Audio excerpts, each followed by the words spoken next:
A landlord can only bring a tenancy to an end if the fixed term has come to an end or if the tenant is in breach of their tenancy agreement. A notice given by the landlord is the start of a legal process. It doesn't have to mean you'll lose your home. Section 8 and Section 21 notices can only be used in relation to an assured tenancy or assured short-hold tenancy, AST. A Section 8 notice must state the reason for eviction.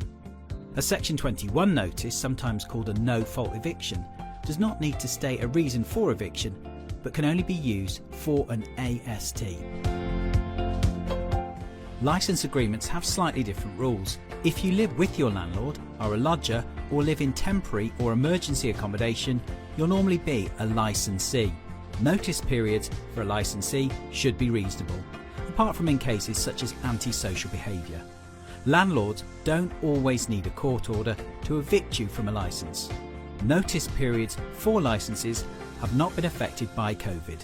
If you're not sure what type of licence or tenancy you have, check out our bite-sized rights video on tenancies and licences. If you're a tenant, these are the steps your landlord must go through to evict you. Landlords serve a notice to bring the tenancy agreement to an end. You don't automatically have to leave the property at the end of the notice period. Your tenancy rights and rent payments continue until you leave or are evicted. When the notice period ends, your landlord can apply for a possession order if you're still in the property. Once a possession order has been given, only county court bailiffs can evict you.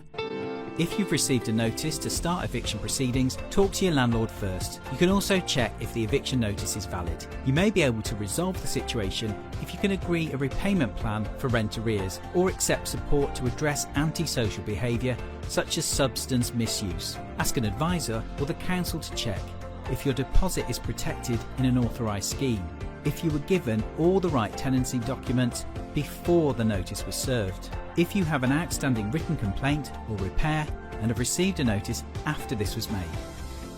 Check out the links at the end of the video for more information on finding out if your eviction is valid. Remember, even if the proceedings go to court, you have the right to appeal at every stage.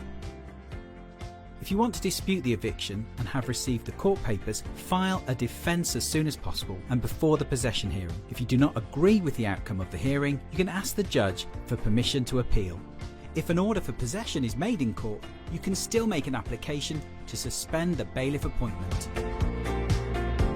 At P3, we can support you to keep your home or find somewhere else to live. We can try and resolve the situation by mediating between you and your landlord, connect you with support to address rent arrears, substance misuse, or anything which may be a barrier to you staying in your home.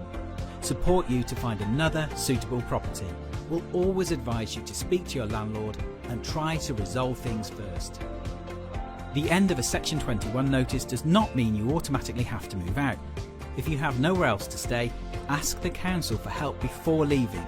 Moving in with friends or family temporarily, or leaving your home while you still have a right to be there can affect what help you can get. Check your notice for where to find free independent legal advice. Call the Civil Legal Advice National Helpline 0345 345 4345. Contact your local advice agency such as the Citizens Advice or Shelter. Ask for a duty advisor at court who can advise and represent you. Click the links below the video for more information. Remember, it's best to seek advice as early as you can and before you go to court.